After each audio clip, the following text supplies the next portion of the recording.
I'm just looking at the devotees. Haribo. So I'll read one paragraph, what we read yesterday, because our memory is so dull. The next room was bare except for a fancy coffee table, which became Prabhupada's altar. Utility is the principle Prabhupada is exhibiting. Here he placed a framed picture of Lord Chaitanya and his associates. On the wall he hung an Indian calendar, print of four-armed Lord Vishnu and Ananta says, the celestial snake. And as in the Bowery loft, he put up a clothesline. Both rooms were freshly, now we are continuing reading. Both rooms were freshly painted and the floors were clean, hardwood parquet. The bathroom was clean and serviceable, as was the narrow, finished kitchen. Prabhupada would sometimes stand by the kitchen window, gazing beyond the courtyard wall. He had moved here without any prospect of paying the next month rent. Haribo. Although Carl, Mike, Carol, James, Bill, and others had encouraged him to move here, some of them now found it a little inconvenient to visit him regularly. But they all wished him well and hoped new people would come here to help him. They felt that this location was the best yet, and he seems more comfortable here. At the Paradox, Bill would spread the word of Swamiji's new address. The Lower East Side has a history of change and human suffering as old as New York. 300 years before Prabhupada's arrival, it had been part of Peter Stuyvesant's estate.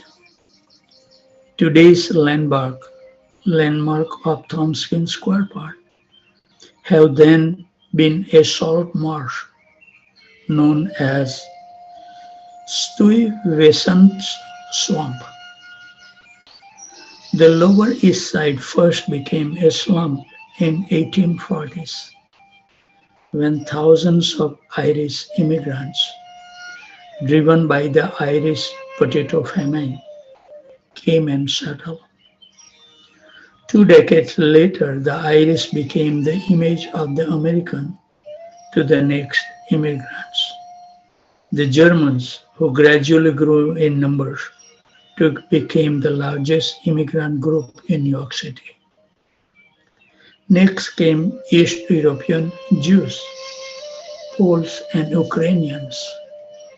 And by 1900, the Lower East Side had become the most densely populated Jewish ghetto in the world. But in the next generation, the ghetto began to break up as Jews moved to the suburbs and economic advancement. Next, the Puerto Ricans thronged in, hundreds of thousands in the 1950s, immigrating from their island poverty or moving in from East Harlem. They and the Negroes from Harlem and Bedford Stuyvesant, who arrived next, were the next group who, along with the Poles and Ukrainians, populated the 2 square miles of tenements and crowded street that formed the Lower East Side slum in 1960s. Then, only a few years before Prabhupada's arrival, a different kind of slum dweller had appeared on the Lower East Side. Although there have been many sociological and cultural analyses of this phenomenon, it remained untimely, ultimately inexplicable why they suddenly came, like a vast flock of birds swooping down, or like animals in a great instinctual migration, and why, after a few years, they vanished. At first, the newcomers were mostly young artists, musicians, and intellectuals, similar to the hip crowd of Prabhupada's Bauri days. Then came the young middle class dropouts because living space was more available and rents were lower than in nearby Greenwich Village. They concentrated here on the Lower East Side, which in the parlance of the renting agent became known as the East Village. Many even came without finding a place to live and camped it in the hallway of tenements. Drawn by the cheap rent and the promise of bohemian freedom, these young middle class dropouts, the avant-garde of a nationwide youth movement, soon to be known in the media as hippies, wandered to the Lower East Side slums in living protest against America's good life of materialism. As if responding to an instinctual call, younger teenager runaway joined the older hippies, and following the runaways came the police, counselors, social and welfare workers, youth hostels, and drug counseling centers. On St. Mark's Place, a new hip communalism sprang up with head shops, poster shops, record shops, art galleries, and bookstores that carried everything from cigarette papers to hip clothes and psychedelic lighting. The hippies journeyed to the Lower East Side in full conviction that this was the place to be. Just at their immigrant age, New York Harbor had been the gateway to a land of riches and opportunity. As they, at long last, set their eyes on Manhattan's skyline and the Statue of Liberty. Now, in 1966, American youth strode to New York City with hopes of their own and feasted on the vision of their newfound mystical land, the Lower East Side slums.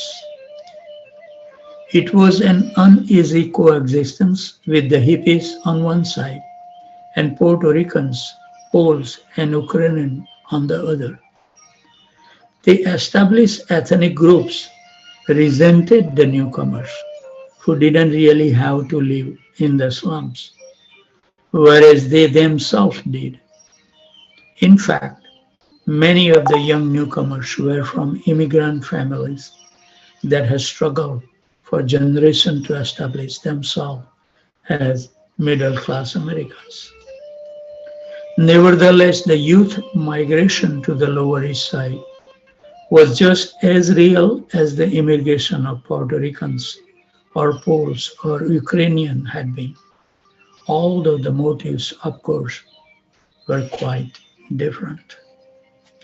The hippies had turned from the suburban materialism of their parents, the inane happiness of TV and advertising, the ephemeral goals of middle class America. They were delusioned by parents, teachers, clergy, public leaders, and the media, dissatisfied with the American policy in Vietnam, and allured by radical political ideologies that expose America as a cruel, selfish, exploitative giant who must now reform or die. And they were searching for real love, real peace, real existence and real spiritual consciousness. By the summer of Srila Prabhupada's arrival at 26 Second Avenue, the first front in the great youth rebellion of the 60s has already entered the Lower East Side. Here they were free, free to live in a simple poverty and express themselves through art, music, drugs, and sex. The talk was of spiritual searching. LSD and marijuana were the keys, opening new realms of awareness. Notions about Eastern culture and Eastern religions were in vogue. Through drugs, yoga, brotherhood, or just by being free, somehow they would attain enlightenment. Everyone was supposed to keep an open mind and develop his own cosmic philosophy by direct experience and drug expanded consciousness, blended with his own electric readings. And if their lives appeared aimless, at least they had dropped out of a pointless game where the prayer sells his soul for material goods, and in this way supports a system that is already rotten. So it was that in 1966, thousands of young people were walking the street of the Lower East Side, not simply intoxicated or crazy, though they often were, but in search of life's ultimate answers, in complete disregard of the establishment and the day-to-day life pursued by millions of straight Americans. That the prospect land of America could breed so many discontented youths surprised Prabhupada. Of course, it also further proved that material well-being, the hallmark of American life, couldn't make people happy. Haribol. We came to America, but we have not learned yet. Prabhupada did not see the unhappiness around him in terms of the immediate social, political, economic, and cultural causes. Neither slum conditions nor youth rebellions were the all-important realities. These were mere symptoms of a universal unhappiness to which the only cure was Krishna consciousness. He sympathized with the miseries of everyone, but he saw the universal solution. Prabhupada had not made a study of the youth movement in America before moving to the Lower East Side. He had never even made specific plan to come here amid so many young people. But in the 10 months since Calcutta, he had been moved by the force of circumstances, or as he understood it, by Krishna's will, from one place to another. On the order of his spiritual master, he had come to America, and by Krishna's will, he had come to the Lower East Side. His mission here was the same as it had been on the Bowery or uptown or even in India. He was fixed in the order of his spiritual master and the Vedic view, a view that wasn't going to be influenced by the radical changes of 1960s. Now, if it is so happen that these young people, because of some change in the American cultural climate, were to prove more receptive to him, then that would be welcome. And that would also be by Krishna's will. 6:57, okay. Let's just stop here. I didn't realize. I was late by 2 minutes and the same thing happened now. 2 minutes less. Something has to do with 2 minutes today. There you go. Thank you very much, all the devotees. It's my great pleasure to be in association with wonderful devotees, and let's try our best to cross over this nuisance of material existence once and for all. We have made the trip to this world many, many times, and we get used to of it. And we spend so much time and effort to make something that we can live better.